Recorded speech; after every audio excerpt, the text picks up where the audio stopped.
What if Naruto had all 5 nature transformations? Now, I'm sure a lot of you are wondering where the classic Amagi twist is to this. Trust me, we have one. It would be strange to ask, what if Naruto had all 5 nature transformations and not have a twist? I mean, after all, by the end of the 4th Shinobi World War, Naruto had them. In fact, he had all of those, plus all of the Tailed Beast Kekkei Genkai. So what do I mean by this? What could possibly be special about Naruto possessing all 5 nature transformations from the start? Perhaps that's because it's not all we're going to give him. So sit back and watch as we shake up Naruto's world for real. Welcome to the Amagi. Before we begin, we publish a new video every day, so be sure to subscribe to our channel and ring the bell to get notified about our latest videos. We've also noticed that a lot of folks who are watching our videos aren't actually subscribed to our channel. We know that YouTube does a good job of showing you what you want to see, but if you want to make sure that you don't miss a video, or if you just want to support the channel, make sure you hit that subscribe button. Thanks so much.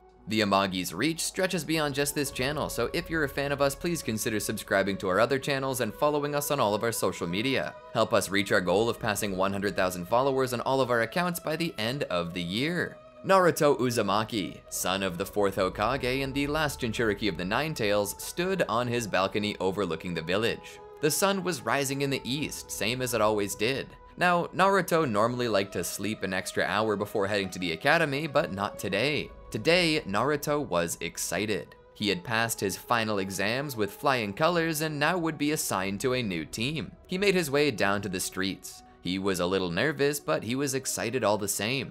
He began his walk toward the academy where he took a seat on the old swing. He sat there, his feet dangling, the wind gently pushing him back and forth as he waited. He saw Iruka come to the door and open it, waiting for his former pupils to arrive for their official teaming. Seeing Naruto already there, he couldn't help but smile. He beckoned Naruto over to him. Leaving his seat, Naruto walked to Iruka and followed him inside the facility. As they walked to the main room, Iruka spoke with him. "I never doubted you for a moment, Naruto. You never did have any issues learning jutsu, and the vast amount of chakra you have is unreal. You were always a special ninja." Naruto blushed a bit but didn't speak. Iruka continued, "From the moment you started utilizing ninjutsu, we watched your growth with interest. Our desire to find your chakra affinity showed us something we never saw before." Naruto entered the room with Iruka. "I want to show you," Iruka said. He pulled out a piece of paper. He sat on the desk in front of Naruto. "Take this paper by its edge and funnel your chakra through it." Naruto took the paper and did as was asked.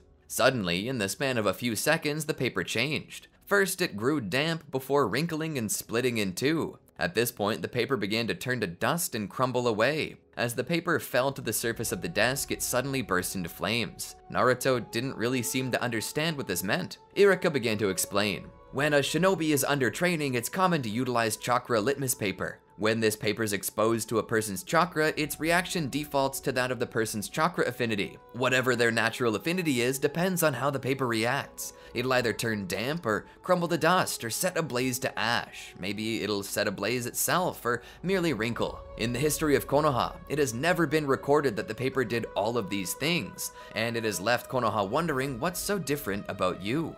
Naruto sat there. "So you're asking me if I want to be your lab rat?" Iruka thought about it. "Yes and no. I'm not planning to take you from your career. Not when you're as promising a shinobi as this. I have asked whoever's to be your jonin to keep a journal on your growth and the abilities you display. We need to know how you have an affinity for every basic nature transformation. Even most jonin have to train for years on end to even make competent use of all 5, yet you're born with the natural ability to use them all. I want to understand why." Naruto nodded. "So all I have to do is let others keep track of my growth?" Iruka nodded. "Yes, no responsibilities above your standard shinobi ones will be required of you." Naruto smiled. "I have no issue with that."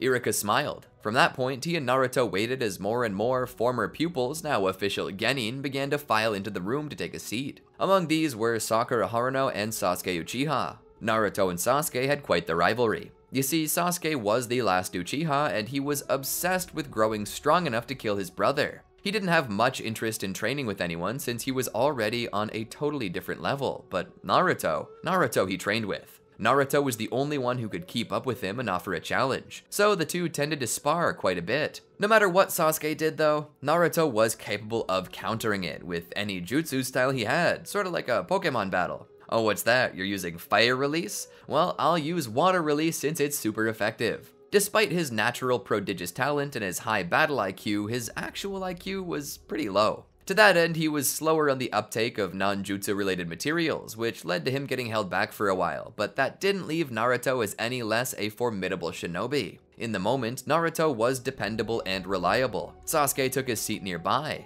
Not long after, Sakura showed up as well. The trio was all there. These three had yet to learn it, but their fates would be forever connected, and perhaps deep in their hearts, they secretly already believed that. As time passed on, the group would eventually be sent to meet their master together, and so they would wait. Of course, Naruto was trying to play tricks on him, obviously underestimating Kakashi. But to Naruto, it was Sasuke who was overestimating Kakashi. Sasuke hated the thought, but alas, he came to realize that Kakashi indeed does fall for this trick, though it's more of a case of, why should I have my guard up when meeting kids sort of situation. So in a way, neither of them really underestimated or overestimated him. They get to know each other and participate in a test. The test is to determine just how well the trio works together, and spoiler alert, it's not very well. The difference here is that Naruto is pretty broken now. He's basically already Chunin level easy, so they end up doing a lot better than before, but it's not like Kakashi can't handle them. It's a lot harder for him, and he can't simply play around with them. He attempts to cast Naruto under Genjutsu as he's obviously the biggest threat, but amazingly, the moment Naruto goes under, he comes right back out. This shocks Kakashi, but Sasuke tells him not to be. He tells Kakashi that he's even used his Sharingan on Naruto and it didn't faze him. Kakashi finds this fascinating.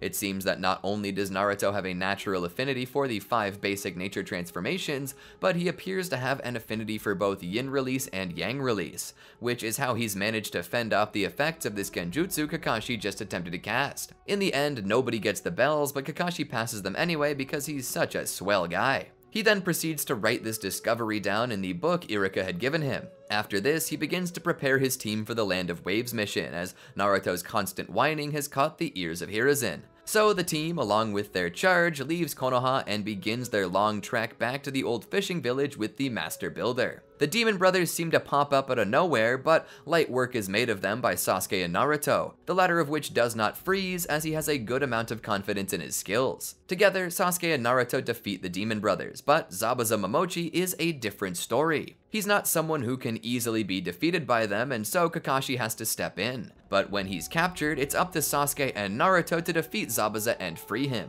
Sasuke and Naruto have a plethora of different techniques to use. While Sasuke is mostly restricted to Fire Style at this point, as that's the natural release of the Uchiha, Naruto has all 5 plus Yin and Yang. This gives him greater range. Given that all they have to do is get Zabuza to let go of the water prison, this is a simple task for Naruto, who merely utilizes Earth Release, Earth Style Wall to erect a wall between Zabuza and Kakashi. And if Zabuza attempts to jump over the wall, which he very well could, well, that's when Sasuke comes in with his fire release. Either way, Zabuza is going to have to let go of that prison, which signifies his defeat. It's then that Haku appears and helps Zabuza escape. From here, the crew makes their way to the village of Tezuna's origin, where they stay with him and his family. Given that Naruto doesn't really need to train, as he's already skilled at what he normally would be doing at this time, Naruto is free to take it a little easy. Due to this, however, Naruto never meets Haku, and also doesn't require extra sleep. This means that when Naruto is gone, Gato's men come and take Inari and Tsunami. Because both of these people have been taken, they never rally the village's forces against Gato, so it's down to Team 7 to pull this mission out of the fire. While they wait and protect the bridge workers, Gato's forces are gathering. The spearhead of this attack is Zabuza and Haku. The two of them appear and begin their assault, with Haku taking on Naruto and Sasuke,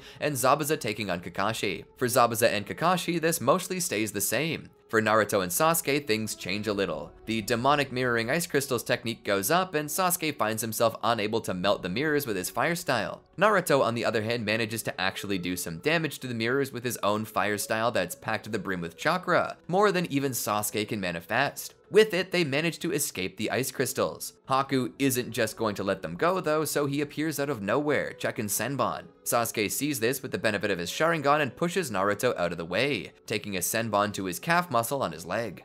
Stumbling to the side, he goes down as he finds he can no longer feel his leg. Naruto calls out to him. Haku steps forward with a Senbon between his fingers. "Your friend is going to be okay, and you will too. I just need you to stay out of the way," Haku says. Naruto's fists clench as sweat drips from his brow. "Why are you doing this?" Haku looks to Zabuza and then back to Naruto. Orders are orders, I expect you to understand. Naruto vehemently shakes his head. No, I would never take orders that I know are wrong. I'm not a machine. Haku slightly tilts his head as Naruto speaks. If only we could all be so blessed as to have that choice. It may not be right, but it pleases what makes me happy, what gives my life purpose. If I have to die to accomplish my mission, then I'll do so with a smile on my face, without regrets. Haku throws his Senbon at Naruto, who narrowly dodges it. As soon as his foot touches ground, Haku is beside him, kicking him away. Naruto rolls along the ground. Naruto! Sasuke calls out as he attempts to stand on his one good leg. Haku throws 3 more Senbon, each striking different nerves in both arms and his remaining leg, causing Sasuke to fall. At first he felt pain, but now that had subsided into a dull throb inside of his numb limbs that felt like they were made of rubber. All Sasuke could do was watch. Naruto managed to get to his feet. He would pull a kunai from his shuriken pouch. More Senbon are thrown, which he blocks with his kunai. Haku, with his incredible speed, rushes at Naruto and punches him in the gut, causing Naruto to skid back. Damn it, Naruto thinks to himself. He keeps blitzing me. He's so much faster than I am. What am I supposed to do? He thinks back to the many lessons he learned, and then he realizes it. He stands. He weaves hand signs, which seem to have no true immediate effect. Haku looks around. Your jutsu failed. Naruto merely smiles. Haku stands there. Just stay down this time and I won't hurt you anymore, I swear. Naruto shakes his head. Haku lets out a frustrated sigh. Fine then. He rushes Naruto to strike him, but suddenly he finds he can't stop. Naruto just steps out of the way. Haku skids to the edge of the bridge and falls over the side. Naruto smiles. Did you think you were the only one who could use ice? All I had to do was mix water and wind to recreate the same effects. I call it ice style, black ice skid marks. That's a dumb name, Sasuke calls out to Naruto. As this happens, Zabuza is on the ropes, and at that moment, it's over. Kakashi unleashes his Chidori and manages to kill Zabuza. Zabuza goes down, and with Zabuza dead, it seems like the threat is over, right? Wrong. At about this time, Gato and his army appear. They have Inari and Tsunami in tow. He threatens to have them killed unless Tazuna turns himself over to him. Tazuna decided to do that, but Kakashi tries to stop him. Tazuna looks back at Kakashi. Young man, I am old. Very old and very tired. Inari there is innocent and young. He has his whole life ahead of him. If I sacrifice my useless life to preserve his, I have no issue with this. Tazuna makes his way closer to Gato. At that time, Haku appears over the side of the bridge and kicks away the guards holding Inari and Tsunami. Gato looks over. Haku, what are you doing? Haku stands there. I don't like people who hide behind women and children and use them as meat shields. Gato growls. I'll have you killed, same as your master. Haku then notices that Zabuza is dead and his heart shatters. Haku looks to Inari, who is looking up at him with surprise and a twinge of fear. Haku smiles and then pulls out his Senbon. I have no reason anymore to live. I will die with honor and meet my master in the next world. Haku single-handedly decimates the entire crowd of warriors, to which he ends up fatally wounded, but not until he destroys Gato's men. As Gato lays there dead, Haku smiles as he heaves a breath. I never hated working for you. He then keels over. Inari comes to the man who rescued him. Haku smiles at Inari. Inari asks why he would do that. Why sacrifice your life for someone else? Haku explains to him that there are some things worth dying for, among which is love. Fighting is not about winning or losing, but protecting what you love at any cost. It's from this that Inari understands what his father Kaiza had done. He died to protect Inari, and now so too had Haku. It was indeed a very quiet trip back to Konoha. This was an important lesson to teach his students. This was the shinobi world. Death was everywhere, and it didn't care who you were. It would take you all the same. Returning to the village, however, they would learn that the Chunin exams are set to begin, and after some urging from Kakashi, Team 7 joins. The first test goes pretty much the same because, as you know, there is no change to Naruto's mental capacity, and therefore he remains quite dumb. And because of this, everything about the test remains the same. When they get to the Forest of Death, however, things happen a little differently. First off, despite Naruto getting separated from the group while he does his business, he manages to catch up quickly where he has a spat with the imposter Naruto. Sasuke and Sakura are confused as to who could be the real Naruto. Naruto would then defeat the imposter, displaying many techniques and types that aren't present in everyone. This helps him prove who he is to his team. And so the three continue on their way until they're stopped by Orochimaru. Now, I know what you're thinking. He wants Naruto, right? Well, he doesn't. He doesn't give 3 craps about Naruto. Oh, you can utilize all 5 nature transformations plus yin and yang? Whoop-de-doo, Orochimaru can do that too. He was here for Sasuke. You see, Sasuke still has the Sharingan. Everything Naruto can do can be learned by anyone, and has been. Sasuke's Sharingan cannot be learned, only gained. And so the battle continues with Orochimaru summoning Manda to attack the trio. Naruto uses wind style to push the snake back, and so Orochimaru proceeds to attempt to take Sasuke. However, the unexpectedly high resistance becomes a threat to Orochimaru, so he decides to simply plant the seeds of his victory into Sasuke by giving him the curse mark of heaven. He then disappears into the darkness. Sasuke doubles over in pain. With Sasuke out of commission, they decide to camp out in the nearest safe place. Sakura asks Naruto if they should maybe call it quits, but Naruto refuses this. He says that Sasuke wouldn't want that and that he just needs time. And so Sakura continues protecting Sasuke while Naruto stands guard. Eventually, Team Dosu appears, intent on killing Sasuke to keep from having to share their master with him, but Naruto is also there. The issue with this is that Naruto hasn't yet awakened his chakra cloak, and even with all of his strength, it's still possible for him to be overwhelmed, and that's exactly what Team Dosu does. They start overwhelming Naruto and knocking him back. It's then that Sasuke appears and begins to go on a rampage. He manages to scare off Team Dosu before Sakura reels him back in. After calming down and regrouping, the team proceeds to search for the scroll they need to pass the test and succeed. They then make it to the center of the Forest of Death, where they plan to have exhibition matches to further thin out the herd. Naruto has no issue beating Kiba and Akamaru, but Sasuke has a bit more of an issue beating his opponent, while Sakura still gets stuck with a double knockout between her and Ino. After this, we see our heroes take a month off to train and rest for the next rounds. During this time, Naruto comes into contact with Jiraiya, who recognizes Naruto not only as Minato's son, but as the Jinchuriki of the Nine Tails. And so, Jiraiya takes it upon himself to train Naruto up good. Naruto trains for a while under Jiraiya, where the old man comes to learn that Naruto not only had not awakened the beast's power, but also had no idea that he was the vessel of the Nine Tails. Naruto suddenly begins to believe that everything he's gone through, every dirty stare and mistreatment he's suffered, was because of something he didn't even know about. Jiraiya apologizes for not being there and explains that he was busy with his own missions. Jiraiya takes Naruto aside and begins teaching him how to awaken his tailed beast cloak. During this time, Naruto meets Kurama for the first time in his subconscious. But from their first interaction, Naruto approaches the beast with confidence and willpower. He utilizes his yin release to mold genjutsu and cast it upon the beast, so that every time he needs chakra, he can have it. He feels it's dirty, but considering how many people it's killed and the fact that it just keeps threatening to eat him, he feels he doesn't have much of a choice. This not only allows him to utilize his version 1 cloak, but also his version 2 without much difficulty. The growth rate of Naruto is astounding, but the fact of the matter is, Naruto can never truly master his beast's power so long as it's within a cage. As it stands, however, despite Naruto's prodigious nature, Jiraiya feels it's still too early for that, so he does not allow him to use it. He does, however, teach him to summon toads, which Naruto can do with little difficulty. Eventually, they return to the village, and Naruto must face Neji in the second stage of the exhibition matches. Naruto would do his best to face Neji in base, but as Neji displays his full strength and his prowess with the gentle fist, Naruto opts to use his version 2 cloak. At this point, Neji has no chance. Naruto could one-shot him this way, and even if Neji managed to get close enough to strike him, Neji's chakra would never make it through Naruto's shell. Naruto is practically invulnerable to Neji, and Neji can easily be knocked out by Naruto, which is what ends up happening.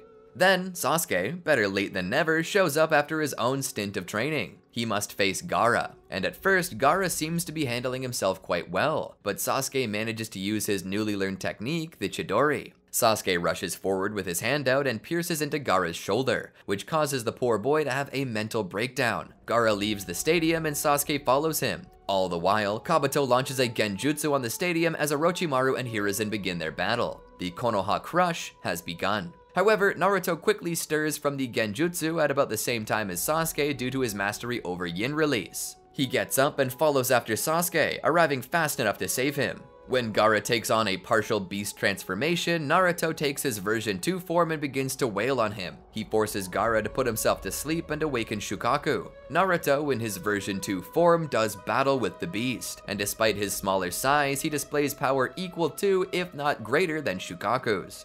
He manages to defeat Gaara, but all things considered, he does relate to the guy. He tells Gaara that he also knows what it's like to be hated because you have a tailed beast inside of you. He tells Gaara that for many years he didn't even know that the Ninetales was there, and yet people still hated him like he had committed some great atrocity. He tells Gaara that he understands, but he can't keep going around and taking his frustrations out on his friends. He tells Gaara that if he tries to kill his friends again that he would bury him, and with that he allows Kankuro and Temari to take him. Sasuke asks why Naruto would let him go like that, and Naruto asks why they should bother bringing them in when all Gaara was doing was running away. Sasuke calls Naruto a blockhead and the trio return to the village. When they get back, they find it mostly ruined, and Orochimaru having taken the life of Hiruzen, though it was at the cost of his arms. They attend the funeral with their master, and not long thereafter, Naruto and Jiraiya would be asked to go recruit Tsunade. Naruto and Jiraiya would both leave the village, but at that point the Akatsuki make their first appearance. Itachi Uchiha and his partner Kisame Hoshigaki.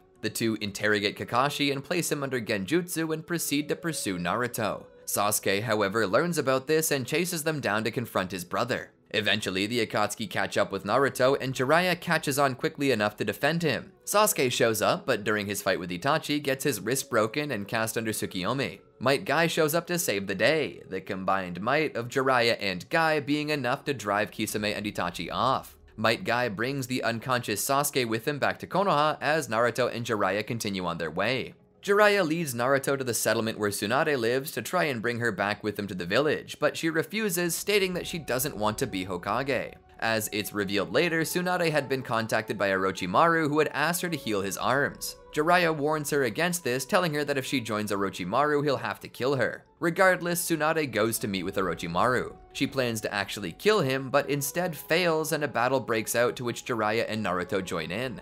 Together, the three of them battle with Orochimaru and Kabuto. Naruto's abilities put him on par with Kabuto, and with his version 2 chakra cloak, he manages to survive and knock the bespectacled ninja out. With Kabuto down, Orochimaru decides to make a strategic retreat. From here, Tsunade agrees to return to Konoha and to lead the village. Tsunade returns to heal both Sasuke and Kakashi. It isn't long after this that Sasuke is visited by the Sound Four, who give him both the carrot and the stick by beating him up to show him how weak he is and then tell him how he can grow even stronger. They decide to take Sasuke out of the village. The day after, however, Naruto and many other shinobi form a team with which to bring Sasuke back to the village. Naruto rushes off with his friends, where they catch up with the Sound Four. Shikamaru, Choji, Neji, Kiba, and Akamaru make Naruto a path forward. And as Naruto's about to be stopped by Kimimaro, Rock Lee and his ninja pal Gaara show up to take Naruto's place. Naruto rushes off after Sasuke, where he meets him at the Valley of the End and asks why Sasuke's leaving.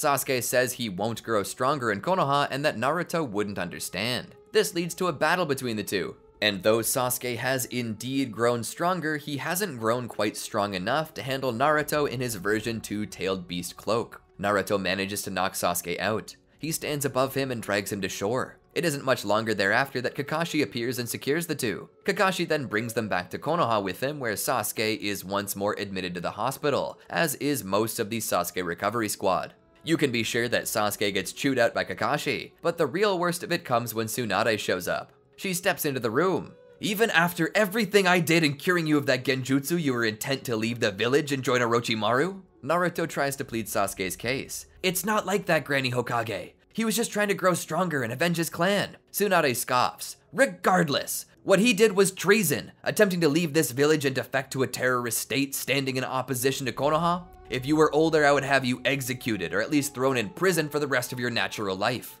Consider yourself lucky that I'm merely expelling you from being a shinobi of belief. Now hold on, let's not be hasty, Jiraiya said as he stepped in. This is none of your business, Jiraiya, now leave. Jiraiya stands there with a smile. It involves my student and therefore it involves me, he said, pointing at Naruto. He continues to help Naruto, speaking on behalf of Sasuke.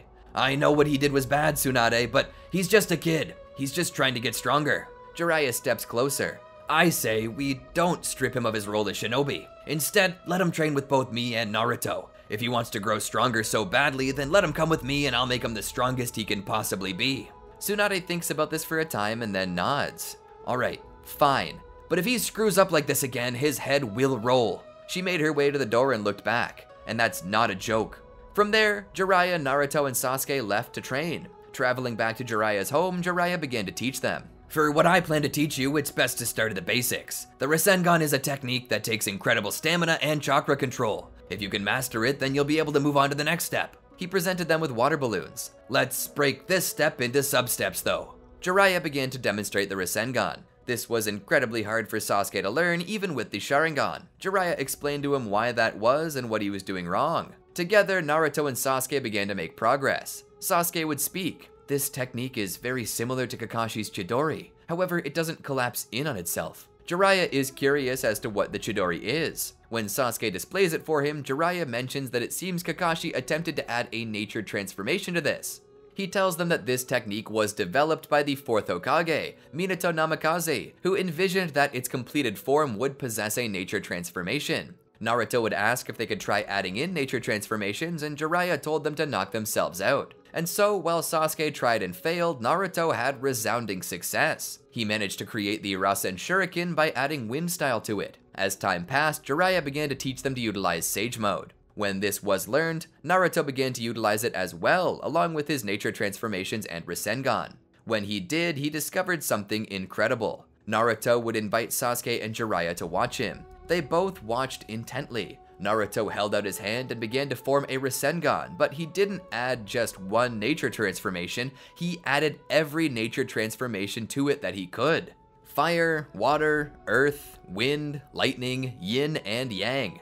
As he did so, his Rasengan suddenly turned a deep black color. Jiraiya was astounded. What do you call this technique? Naruto thought about it for a moment. For some reason, I want to call it a truth-seeking ball. Alright, I'll address the elephant in the room. Naruto created a truth-seeking orb without having Six-Path Senjutsu. Here's the thing. I'm not sure if Six-Path Senjutsu is actually required for this. A truth-seeking ball is created with all 5 nature transformations and possessing Yin-Yang release. And I know that you're thinking, isn't Yin-Yang release just Six-Path Senjutsu? Well, I certainly used to think so, but I'm not so sure anymore. You see, there have been people who use similar techniques who don't have any Six Paths power. And then there are those who have Six Paths power and split it between Yin and Yang, such as when Hagoromo gave Naruto and Sasuke his power, or when he himself and Hamada were born with half of their mother's Six-Path Senjutsu. It just doesn't make sense how Six Paths Chakra can be Yin-Yang release and yet remain Six Paths Chakra when split as Yin to one and Yang to the other. That suggests that Six Paths Chakra can exist as Yin or Yang regardless. And as for the usage of Yin-Yang release, like when making a truth-seeking orb, we're actually shown that you can achieve the exact same thing by mixing Yin and Yang together. When the Sage of Six Paths used Yin-Yang release, creation of all things, he utilized, as you would guess, Yin-Yang release. However, it was explicitly stated that the Uchiha are capable of using Izanagi, of which it is stated to be a practical application of creation of all things technique. And the Izanagi only uses Yin release and Yang release, not Yin-Yang release. It's just like how Sasuke doesn't have the Ice Release Kekai Genkai like Haku does, yet can create a knockoff version of it by using Water Release and Wind Release. I feel like the same thing is going on here. And also, as you guessed it, the Uchiha, even when using Izanagi, don't get Six Paths Senjutsu like Hagoromo. They go blind in the eye that they use this technique with, they don't get a Rinnegan. Madara used this technique and didn't get Six Paths Chakra until after he mixed his and Hashirama's chakra together. And shall we even mention Toneri Otsutsuki? It's never explicitly stated how he got Yin-Yang release. He was not the Sage of Six Paths, didn't eat a chakra fruit or anything like that. All he did was steal Hanabi's eyes and he awakened the Tenseigan, something he knew was going to happen. Yes, Hanabi had pure Byakugan, but it isn't stated what that is. So for all we know, Toneri doesn't have Six Paths Chakra and merely used Sage Mode along with Yin release and Yang release. But I don't know, this is one of the more confusing, underexplained parts of Naruto.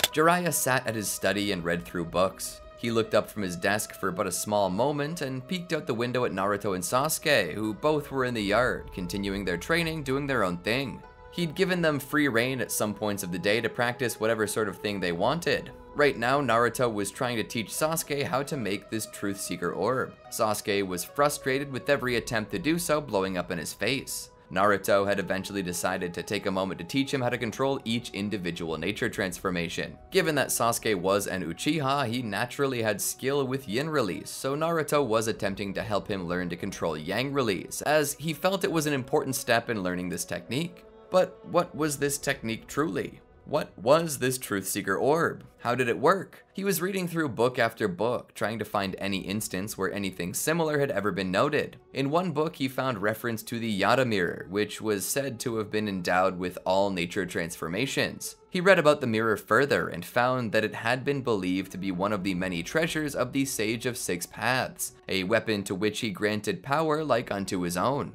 A mirror that possessed Yin release, Yang release, Earth, Wind, Fire, Water, and Lightning releases. It was believed that this mirror could be used to defend its user from any jutsu. The same was true for Naruto, as his so-called Truth Seeker Orb was capable of diffusing any nature transformation they threw at it, except for Senjutsu Chakra, which was weird. Jiraiya was beginning to think that Naruto was making use of the same power that had made the Sage of Six Paths so powerful. Sadly, they knew so very little about the Sage, but what they knew of him sounded incredible. The ability to make anything into reality, the ability to create and endow chakra. Jiraiya looked back out to Naruto. Within him swirled the perfect storm, mastery over all the elemental natures, over physical and spiritual energy, the power from which seemed to spawn either the same abilities as the Sage of Six Paths, or at least something akin to it. Jiraiya took out a quill and dipped it in ink as he opened the book that Kakashi had given him to continue noting any particular discoveries about it. It is believed, at least by me, that Naruto has accidentally discovered, or more like rediscovered, an ancient form of chakra that has not been seen since the age of the Sage of Six Paths. Having learned shape manipulation via the Rasengan, he has managed to seamlessly add all 5 nature transformations, as well as Yin and Yang release into his Rasengan, and has created something with the same properties as the Yata Mirror. Reading back through past entries, I recognize that Naruto was naturally born with the affinity for all of these releases, which leads me to wonder if perhaps Naruto has some distant relationship with the Sage of Six Paths. Perhaps genetic. Perhaps he's distantly related to him, and fortune had selectively bred Minato and Kushina's family lines to purify their connection to the Sage. Or perhaps it's more spiritual. The question is, do you believe in reincarnation? That was how Jiraiya ended his entry. He stood from his seat and came to the window. It was more likely now that Naruto had somehow inherited a similar power to the Sage of Six Paths. Perhaps that was what it was. Perhaps Naruto was the reincarnation of the Sage of Six Paths. There was hardly any explanation for this, but now Jiraiya began to believe something new. Was it possible that Naruto was the child of prophecy that had been mentioned by the Great Toad Sage all of those years earlier? Jiraiya began to think that maybe he should take Naruto and Sasuke's training more seriously. He would approach the boys. "I can see that you two are making progress. What have you accomplished?" Naruto smiled at Jiraiya. "Sasuke managed to use Yang release without it blowing up in his face, so that's a good place to start." Jiraiya smiled. "I want to take you two somewhere." Both boys looked at Jiraiya with confusion. He continued. "You know how I've been teaching you Sage Mode and how to use Sage Energy? Well, I learned about it from the Toads of Mount Myoboku. I want to take the two of you there to further your training and maybe learn a few secrets as to why you're so different, Naruto." Sasuke looked to Naruto, who was silent. It had been obvious for a long time that Naruto was different than everyone else, even different compared to Sasuke. Naruto nodded. "Sure." And so they would travel to the home of the Toad Sage, Mount Myoboku. While there, Jiraiya would let the boys train further in any way they wanted, with Sasuke continuing to hone his Yin release and Yang release along with his Senjutsu training. Jiraiya, on the other hand, met with Gamamaru. He would explain to the Toad Sage what he had discovered, and the Toad Sage would begin to explain to him in a moment of clarity something he had never told Jiraiya before. "I was the one who trained the Sage of Six Paths to utilize Senjutsu."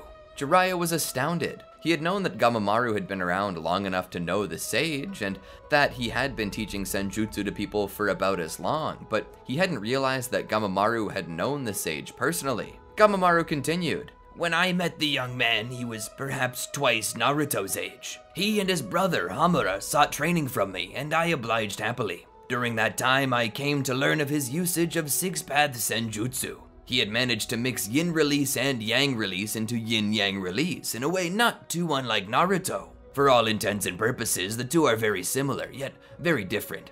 I cannot determine what sets Naruto's chakra apart from the Sage of Six Paths, but all I know is that they are different, even if slightly. Jiraiya then asked the Toad Sage the obvious question on everyone's mind. Is Naruto the child of prophecy? Gamamaru looked out to the boy who currently trained his techniques with Sasuke. It is impossible for me to say. The future is always in flux. I know that the child will soon appear, but who it is remains unknown to me.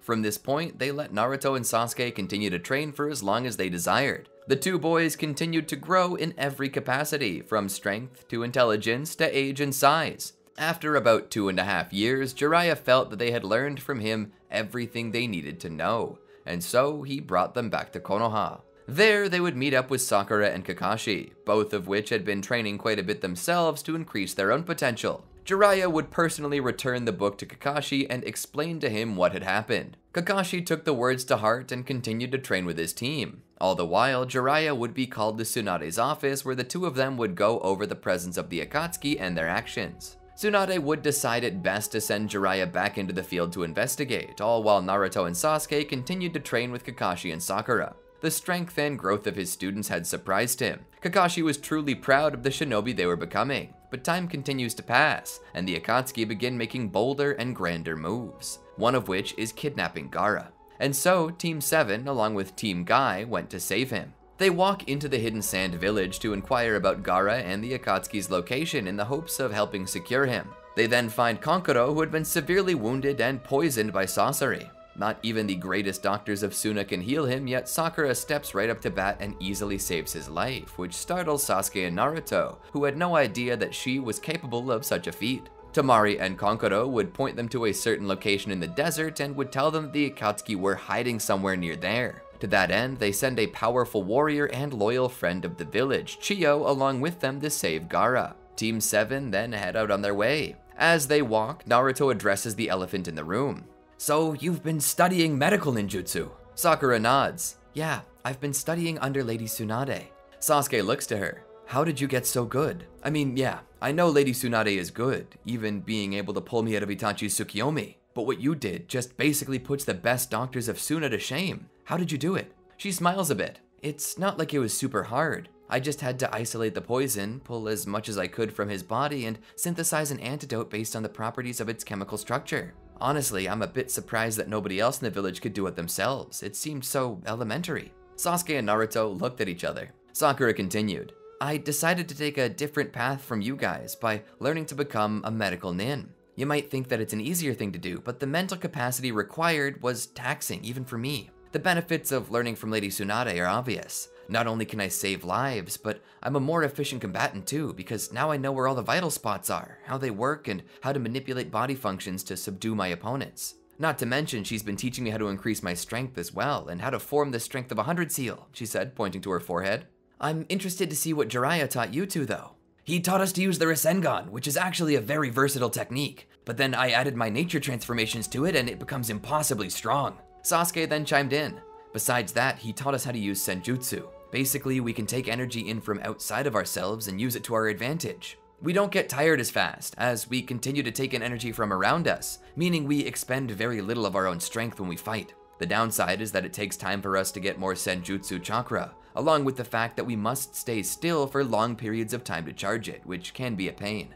But Pervy Sage did say it would become easier the longer we practice, Naruto said. Eventually, we'll be able to take in chakra far faster. As they continued to go, they would eventually be stopped by Itachi and Kisame. Sasuke's eyes narrowed. Naruto stepped forward and put a reassuring hand on Sasuke's shoulder. We'll do this together, as a team. It's what we're here for. Sasuke nodded. Together, Team 7 fought against Itachi and Kisame, but it was revealed that they were nothing but copies, with but a fraction of their real strength, designed as a distraction.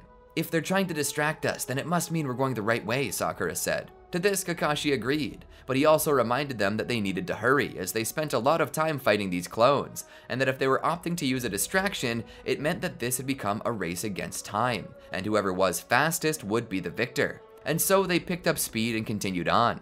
They eventually made it to the cave where they located Sasori and Deidara. They sat atop the body of Gaara. He had apparently been killed, his tailed beast already stripped from him. It was too late. They couldn't save him. But you know what they could do? They could avenge him. Naruto, Kakashi, and Sasuke teamed up on Deidara, who was attempting to get away. Sakura and Chiyo focused on Sasori in the meantime. Due to Sasuke being with them, they actually managed to bring Deidara down and kill him, recovering the body of Gaara. All the while, Sasori was killed by the combined efforts of Sakura and Chiyo, but even with that victory under their belts, they had failed. Gaara had been killed. This was bittersweet indeed. Chiyo, however, revealed to them her part in making Gaara a Jinchuriki in the first place and felt like his life was ruined because of her. And so, to make up for this action, she utilized her own technique, one's own life reincarnation, to give her life force to Gaara and sacrifice herself. Due to her sacrifice, Gaara's life was restored to him, even though he didn't have his tailed beast anymore. With Gaara in tow, they managed to return to Suna, a village that was now in Konoha's debt. On their way back, however, Sakura made mention of something that Sasori had told them about a meeting with Orochimaru at the Tenchi Bridge. Returning to Konoha, they would deliver this message to Tsunade, who would immediately begin forming a team. She would delegate this mission to Team 7, though she intentionally left Sasuke out due to his past transgressions in connection to Orochimaru. Sasuke was very upset about this, but had no choice but to comply. The fact that he was still a shinobi right now was only because Jiraiya had played on Tsunade's good graces. Team 7 would be sent with Sai and Yamato, as Kakashi was too tired from his mission to the Land of Wind. There, the team would meet with Kabuto, but the whole thing turned out to be a farce, and that Orochimaru had actually planned to kill Sasori. And so, to save Yamato, Team 7 appeared to aid in the fight. Knowing just how dangerous Orochimaru and Kabuto were from first-hand experience, Naruto would waste no time going into his version 2 cloak. With it, he would play it smart and safe, which made him an even more dangerous fighter. Going about it in this more clever fashion, they would manage to defeat Kabuto first. Orochimaru would begin attempting to flee, but Yamato was tracking him. They would all rush after, eventually catching up to him, where the combined might of Yamato's would release, Sai's Super Beast Scrolls, Sakura's Strength of 100, and Naruto's version 2 Chakra Cloak would overtake Orochimaru and lead to his demise. With this mission complete, they would return to Konoha, where Sasuke would be waiting for them. They would get just a little while to rest from taking on 2 large missions, and Kakashi would eventually return to Team 7 from his leave. However, since Gaara's capture, it became paramount to target the Akatsuki and bring them down. This didn't go exactly according to plan, as many of Konoha's shinobi who had been sent out to hunt the Akatsuki, particularly Hidan and Kakuzu, had ended up dead, including the son of the late great 3rd Hokage, Asuma Sarutobi. Shikamaru, having watched this, was dead set on getting his revenge. And so Team 7 was sent in to help in the battle against Hidan and Kakuzu. Kakashi and Sasuke would focus on fighting Kakuzu, while Naruto would attempt to help Shikamaru take out Hidan, which was no easy feat. They did manage to do it though. Kakuzu was brought down by the combined might of Sasuke and Kakashi, and Shikamaru, along with Naruto's help, managed to capture Hidan's head and have it buried for eternity on Nara clan land, in an effort to get some semblance of revenge on the crazed cultist. Team 7 would return to Konoha tired and drained, but Team 7 could never catch a break, as it's discovered that at some point during their time out in the field, Jiraiya had accidentally stumbled into the lair of the Akatsuki in Amegakure, and having no backup was sadly killed. This information was given to Team 7. This was a heavy burden on them, particularly on Sasuke and Naruto, both of whom had spent 2.5 years of their lives living and training alongside Jiraiya. This was an emotional shock to both boys, enough to awaken Sasuke's Mangekyo Sharingan, as he believed that he should have been with Jiraiya in his final moments, believing that had he been there, he perhaps could have saved him. Tsunade attempted to help him understand that even if he had been there, he would have also been killed, but despite this, he still felt responsible. Neither Naruto nor Sasuke really felt up to anything for quite some time, and it was given that they both should take some time off to cope with the loss of someone so close to them, someone who had become like family to the 2 boys who had lost their own at a very young age. However, unlike Naruto, Sasuke continued to train. This loss fueled his hatred, and his hatred gave him the motivation to get strong enough to avenge his master. However, as he trained with his Mangekyo Sharingan, as well as his other abilities, something occurred in him. His Mangekyo underwent a sudden change. The flower pattern remained within the middle of a dark black circle with a red outline. However, beyond that red outline, another ring of black could be seen having formed, itself outlined in red. This continued on until the entirety of his sclera was concealed by black rings and red outlines. Sasuke had developed new abilities from this as well, and so he decided to question the Great Toad Sage on it. He went to speak with Gamamaru about what had happened with his Mangekyo, and Gamamaru began trying to make sense of it. He told Sasuke that it appeared to be very similar to the Rinnegan, the particular dojutsu of the Sage of Six Paths, but that it was very different, seeming to be born from the Mangekyo, less that it had become a Rinnegan and more that it had further evolved as a Sharingan. All the same, the relationship it had to the Rinnegan was still striking. Gamamaru could hardly make heads or tails out of this strange visual mix of both the Rinnegan and Mangekyo Sharingan. He assumed it to be a further mutation that he unlocked, due to mixing Yin Release, Yang Release, and Senjutsu together to create a pseudo-form of Six Paths Chakra, which in turn created a pseudo-form of the Rinnegan specifically evolved as a step up from the Mangekyo Sharingan.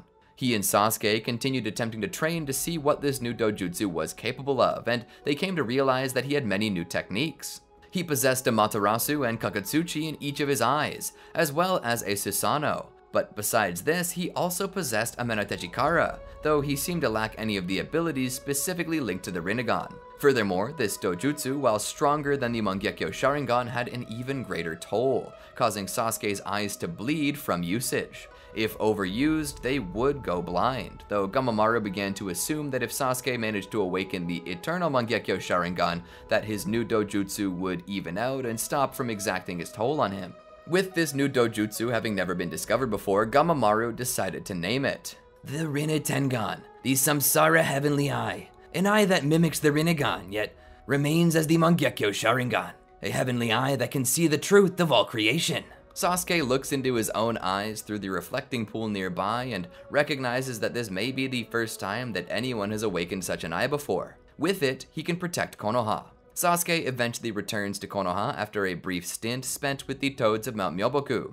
When he gets back, he's told to meet Itachi at the Uchiha hideout. Sasuke proceeds to go without telling anyone, though Sakura later finds out and tells the others about it. Team 7 is sent out, along with a few other teams to help Sasuke. They have a hard time catching up though, and the presence of Tobi and other Akatsuki members keeps them from truly being able to catch up, though Naruto meets with a clone of Itachi who offers him the Crow and the Sharingan possessing the ability Konohama Tsukami. Sasuke meets with Itachi, and Itachi asks him if he managed to awaken the Mangekyo Sharingan yet, and Sasuke tells him that he has. That and so much more. Sasuke displays his new Rinnetengan, something that takes Itachi by surprise. The Rinnegan? Sasuke shakes his head. No, but something similarly different. This was the only thing that they could use to describe it. The difference between this Rinnetengan and the actual Rinnegan was described as the same as the difference between Yin Release plus Yang Release was to Yin Yang Release of Six Path Senjutsu. They were similarly different. And so Itachi, feeling rather excited about this, launches straight into it with Genjutsu. However, Sasuke is completely unfazed by Tsukiyomi, and so they too go into ninjutsu as well as Mangekyo techniques. Amaterasu is a technique they share, though Sasuke seems more powerful than Itachi's, likely due to the mutated nature of his Mangekyo Sharingan. Itachi barely escapes this eternal flame through the usage of his substitution technique. He would awaken his Susanoo, to which Sasuke would as well, with Sasuke's seeming far more complete than it should be at this stage of development. Together, Sasuke and Itachi do battle with their Susanoo, but the power of Sasuke's Susanoo overpowers Itachi. It's then that Sasuke makes use of his Menotechikara to switch places with Itachi's kunai holster and stabs him from within his Susanoo. Itachi is surprised by this attack and hits the ground. Itachi's partly blind from his usage of his Mangekyo over the years. Sasuke is not doing much better though, as the new eye he's using increases the strength of his Mangekyo quite considerably, but also increases the damage done to his eyes. Itachi sits there for a moment in shock before he slowly begins to laugh. "You did it, Sasuke. You're the hero of the Uchiha, the hero of the leaf." Sasuke seems skeptical of what Itachi's telling him. Itachi looks up. "To the victor go the spoils, the eternal Mangekyo Sharingan. My eyes, take them for yourself. Your eyes will never go dim again." Sasuke's face didn't change from his serious expression. This uncharacteristically happy side of Itachi at death's door was a little strange to say the least. Itachi sensed this and spoke. "Soon you're likely going to hear things about me, about Konoha, and they're probably true. But it's paramount that you meet with Naruto. I've explained to him the truth. Take my eyes and forge ahead your own path. No matter where you go, I'm with you." Sasuke was confused by this. Why would Itachi say this to him? The truth was, Itachi knew what would happen when he died, what would come out, and what would be said by Tobi. He needed to set Sasuke back on the right path, and so he told him to visit Naruto. And sure enough, Tobi appears after the death of Itachi to spill the beans to Sasuke. Meanwhile, Naruto returns home after failing to stop Sasuke. All they can do now is hope that he's okay. A lot of time passed from the point Sasuke left, over a week, closer to 2 in fact. Naruto was beginning to get worried that Sasuke had perished in battle. It didn't make sense. Why would Itachi approach Naruto about saving Sasuke from the darkness if he planned to kill him? Naruto hated this, but he had to wait. To take his mind off of it, he began to experiment with his various nature transformations, mixing and matching. As he did so, Yamato, who had been watching, would be utterly surprised to see Naruto make use of wood release. Naruto, of course, would have never thought this was strange. Wood release, or mud release, mixing earth release with water release, just seemed natural. He didn't know anything was special about it, but Yamato then told him that besides himself, the only person in recorded history to have used it was the first Hokage, Hashirama Senju. This further would be written down in the book that studied Naruto's abilities. It was at about this time that Sasuke would return. He'd been told by Tobi that Konoha was responsible for the downfall of the Uchiha, and that it was what led to Itachi massacring them. Tobi had told him these things in the hopes that he might become a pawn to use against the Hidden Leaf. But Tobi hadn't accounted for Itachi telling Sasuke to seek Naruto for the answers. And so, after having Itachi's eyes transplanted, he would return to Konoha where he would find Naruto. Sasuke! Naruto would suddenly vomit a crow, and that crow would cast Kodo Amatsukami on Sasuke. As Kodo Amatsukami was cast, Sasuke would see a vision of Itachi, telling him the truth about his connection to the Uchiha clan downfall, and why he agreed to do it for Danzo. He explained why it was necessary. Sasuke hated this, but he couldn't disagree, mostly because it was Kodo Amatsukami, but anyway, Sasuke would then make the decision to stick with Konoha from that point on instead of betraying it. And good thing too, because Pain was on his way. Pain had been told by Tobi that if they wanted to get the 9 beasts, they'd need to be more proactive. And given the dangerous levels of strength that Konoha had, as well as the terrifying strength of the Nine Tails, Pain was sent after it in the hopes that he would be strong enough to take it. It's then that Pain begins his assault. Naruto and Sasuke, however, are already in Konoha, and both are stronger than they normally would be at this point. And so, Konoha begins fighting back. However, with Naruto and Sasuke there, Pain is almost seemingly easily defeated. Alright, well maybe not easily. Defeated mid-diff. Nonetheless, Pain is defeated by the combined efforts of Naruto and Sasuke. After this, Tsunade would call a 5 Kage summit to discuss the events surrounding Konoha and the Akatsuki, and to inform the other nations of their needs to prepare against it. It's during this time, however, that Tobi takes command and declares the 4th Shinobi World War. With the threat of the Akatsuki growing, Tsunade decides to send Naruto away to train, which is just fancy talk for don't get in the way. Naruto would head to the Land of Lightning, where he would meet with Killer Bee and begin training under the Jinchuriki in hopes of awakening even more of his tailed beast's power. To do this, however, he has to face the darkest parts of himself, mostly regarding the village's treatment of him as a child. But Naruto's love and desire to fulfill his duty and his nindo leads to him being more than pure enough to enter the shrine to continue his training. While there, he's told by Killer Bee that if he wants to make full use of his beast's power, he needs to release it from its cage and fight for dominance. And so, together with Bee's help, he does just that, and manages to set a new contract with the beast that allows Naruto to take more chakra when he needs to, which allows Naruto to attain his Nine Tails chakra cloak. However, because Naruto mixes it with Sage Mode and Yin Yang Release, he finds himself in a sort of pseudo 6-path Sage Mode, not too far removed from the Chakra Mode that Tenario Otsutsuki could use, a form that Killer Bee simply called Celestial Nine Tails Mode. With its power, Naruto senses the war, having not yet noticed that it had begun. He and Killer Bee would escape the island to join up, where they'd meet the Raikage and Tsunade. At first, both of them wish to send Naruto back. However, with a little convincing, Tsunade changes her mind and then goes on to convince the Raikage that this is the best thing for the war. Naruto is then allowed to fight. He would then link up with Sasuke, who had been helping the allied shinobi forces determine who among them were mad sus Zetsu imposters. Naruto and Sasuke would help fight the Edo Tensei, including Itachi and Pain. Pain they managed to defeat and seal up fairly easily, but Itachi was harder. But after seeing how Sasuke had decided to remain in Konoha as its hero, he felt peace and would go on to the afterlife. But the war was not over yet. The Ten Tails was awakening. Team 7 goes to face off against Tobi, where Kakashi's Sharingan comes in clutch. It's discovered that Obito was the one behind the mask, which explained how Kakashi's Sharingan could counter Tobi's Kamui, since they were the same technique. Together, Naruto and Sasuke managed to push Tobi back, but Obito would eventually go on to absorb the Ten Tails, which proved to be an even greater task. At this point, Naruto and Sasuke are just getting outclassed, but they still managed to beat Obito by the skin of their teeth. Just as he's attempting to revive those he's killed in the war, he's forced by Black Zetsu to instead resurrect Madara. Madara would then take back his Rinnegan and absorb the Ten Tails. At about this time, Madara mortally wounded Sasuke.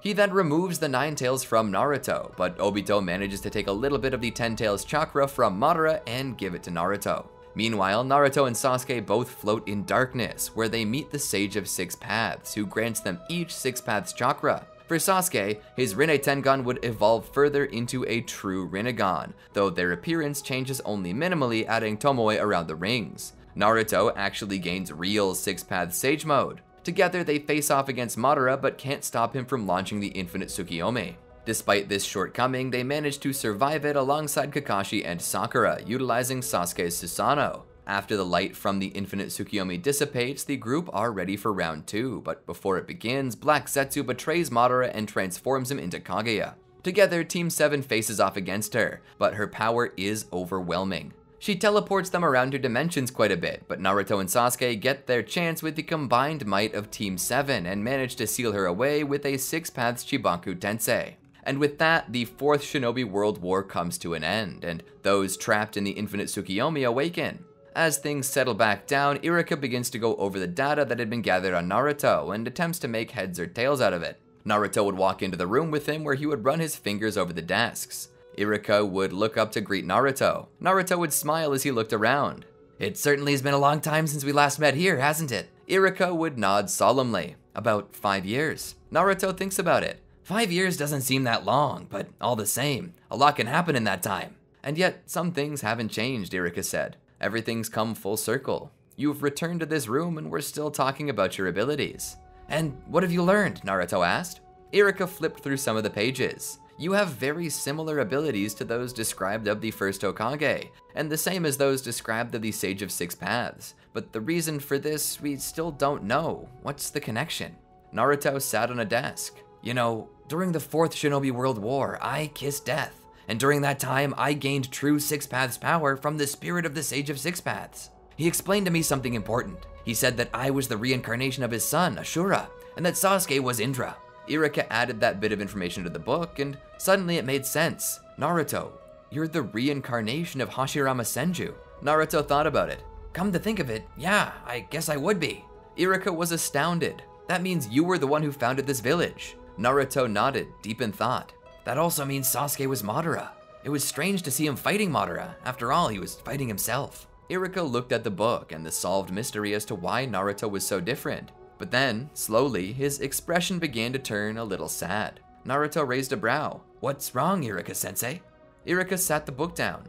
"We finally figured out what makes you different. The issue is, there's no way for us to harness that for the future. It's exclusive to you." Naruto shook his head. "Does it really matter, though?" Iruka looked to him as Naruto continued. "So what if I have all 5 nature transformations? And so what if I can use wood release or have a tailed beast? Does that matter? It's not what tools we're blessed with that make us good shinobi, Iruka-sensei. It's how hard we work that makes one a good shinobi." Iruka laughed a little. "If I didn't know any better, I'd think that you were the master and I was the student." Iruka stood and put the book on his desk. "How about we go out for some ramen to celebrate a mystery solved?" And that's where I plan to end it for the time being. Honestly, it was tough figuring out a good way to make this one interesting, but the old Amagi twist comes in clutch once again, I suppose. I enjoyed being able to create my own abilities for this. I wanted something reminiscent of the Rinnegan for Sasuke, and I have to admit that it took me longer than I thought when it came to naming it. But I thought that was a good idea. Sasuke nearly stole the show for me because it was just way more interesting writing about the Rinne Tengan. Despite my love of dojutsu, this is the first time I've ever made a custom dojutsu. I hope I did Kishimoto-sensei proud with it. But what did you think? What was your favorite part of the video? What would you like to see in the future? Let me know in the comments below. Until next time, peace out.